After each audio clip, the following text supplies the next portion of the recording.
हे नाथ आप ही मेरा कल्याण करो, हे पतित पावन प्रभु आप देख लो। ऐसे भक्त का कभी नामे भक्ता प्रणश्यति, ऐसे भक्त का नाश नहीं होता।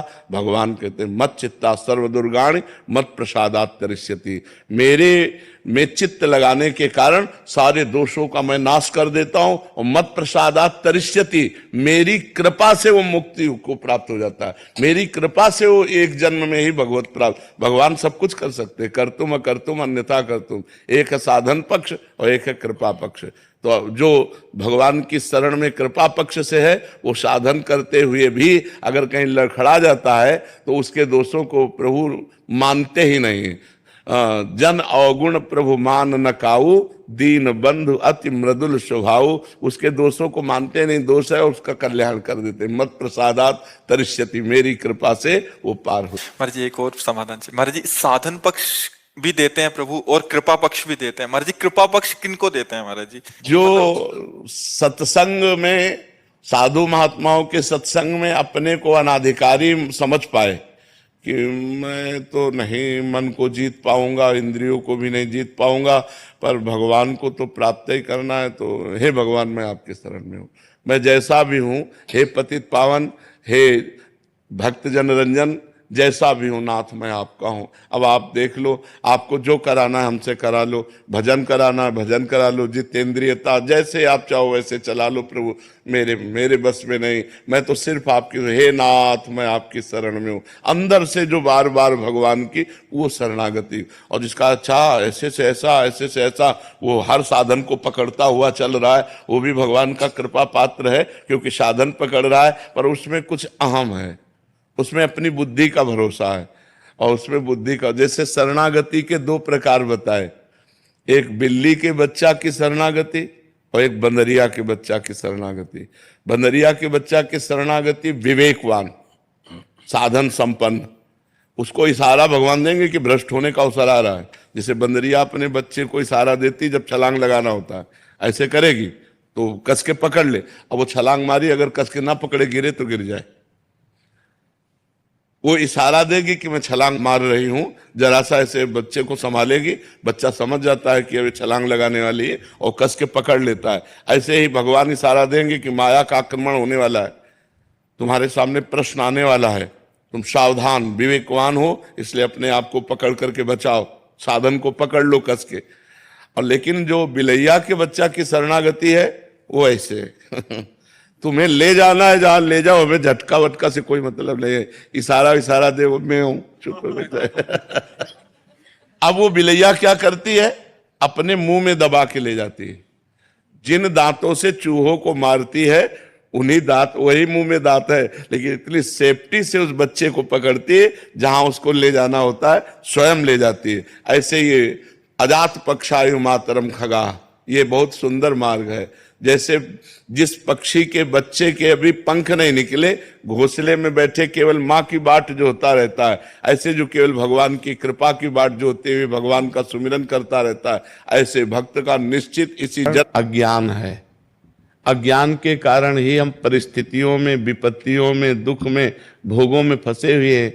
भगवान ने कहा है श्रद्धावान लभते ज्ञानम तत्परा सहितेन्द्रिया ज्ञानम लब्ध्वा पराम शांति, पराम शांति मचरेण आदि गच्छति।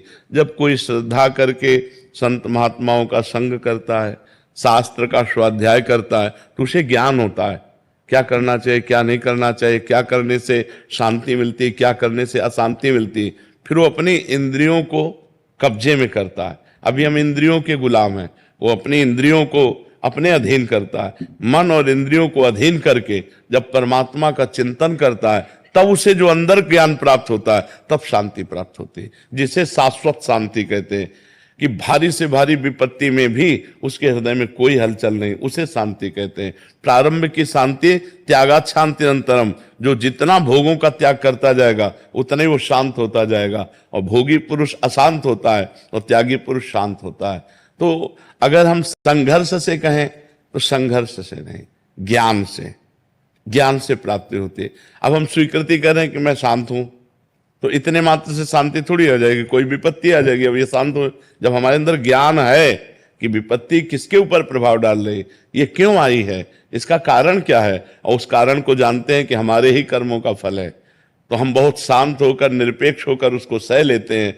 तब शांति रहेगी जब ज्ञान रहेगा। अगर ज्ञान नहीं तो शांति नहीं रहेगी। जी काफी बार ऐसा होता है कि ज्ञान होने पे भी वो नहीं हो पाता, इसका क्या कारण है हमारे? वो ज्ञान केवल ऐसी जानकारी, जैसे स्वप्न में हम देखते हैं कि हम जगे हुए हैं और हम कार्यरत हैं, लेकिन हम सोए हुए होते हैं, जगे हुए नहीं होते। उनको ज्ञान नहीं हुआ, केवल वाचिक ज्ञान है। असली ज्ञान जब प्राप्त हो जाए, बताया ना, जो अंदर से भजन करने से ज्ञान आएगा, तभी एक आता है शास्त्रीय ज्ञान, सुनाकर ज्ञान, और एक होता है अंदर का ज्ञान। अंदर का ज्ञान शांति प्रदान करेगा।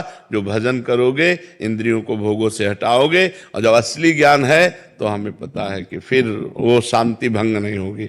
जब तक ब्रह्म ज्ञान नहीं है, भगवत ज्ञान नहीं है, तब तक तो अशांत रहेगा ही जीव। और जो देखो संत महात्माओं को परम शांत, हर परिस्थिति में शांत, बड़ी से बड़ी विपत्तियां फिर भी सब शांत, नहीं तो परेशानियां सबको अशांत कर देती है। अगर हमको वास्तविक ज्ञान है तो बड़ी से बड़ी विपरीत परिस्थिति में भी रहेंगे, हम अशांत नहीं होंगे, हम शांत रहेंगे। महाराज जी उस समय साधक तो कटिंग करता है अंदर से, जो आप गुरुजनों के वचन होते हैं, तो महाराज में क्या इसका भी भान नहीं रहता? वो सहज भान रहता है, स्थिति नहीं रहती वहां। भान तो रहता है, जैसे अब इनके शरीर में घाव है तो हर धर्म, हर सब हमारे इष्ट के हैं। जड़ चैतन्य सब इष्टमय है। हमको किसी का इस बात का सपोर्ट की जरूरत नहीं कि ऐसा करोगे तो तुम हमारे नहीं, हम तुम्हारे बनने कभी नहीं आए थे। और बड़ी कृपा रहे कि बचपन से निकले, बहुत ही वैसे स्वभाव रहा है, जंगली को माना है। समुद्र से ही आकर्षण होकर बरसता, तालाबों का पोषण होता है। समुद्र है श्री भगवान, वही है सब रूपों में। अब इस खोपड़ी में और कुछ समझाने की किसी की ताकत नहीं कि और समझ में आए। वही है, हम मानते हैं, हम उनको नहीं देख पाते, लेकिन शास्त्र कहता वही है, बस दूसरा कोई नहीं, दूसरो न कोई पक्का। भगवत रसिक जी कह रहे, चराचर सारे जगत को जो अपना मानता है वही सिद्ध संत है, वही भगवान ने वाली बात नहीं। कौन हमारा नहीं? अब हमारे आचार्य की आज्ञा, ये क्रूरापि पापिनो, जो वो स्वराध्य बुद्धिर मम, मेरे राधा वल्लभ लाल है, बात बन गई। जो सर्वम खलमिदम ब्रह्म ने नानास्ति किंचन वेद कहता है, वही आचार्य चरण कहते हैं, बस मुझे आचार्य की बात माननी, फिर पीछे नहीं, सीधे आचार्य की बात माननी। विश्वंभर सब जग आभास, जस बरनो हरिवंश विलास। हमारा हरिवंश विलास कैसा है? विश्वंभर सब जग आभास। ये बहुत कृपा हुई, बहुत कृपा हुई, जो मेड़ में नहीं बांधा। सब जग बंदनी, जग भय विहंडन, जग शोभा, जग संपदा, जग जीवन, सब जग मंडन, जग मंगल, जग उद्धरण, जग निधि, जगत प्रशंस, चरण शरण सेवा में कल्याण हो जाता है जी। कावेरी जी, अंदर की शांति ज्ञान से आती है।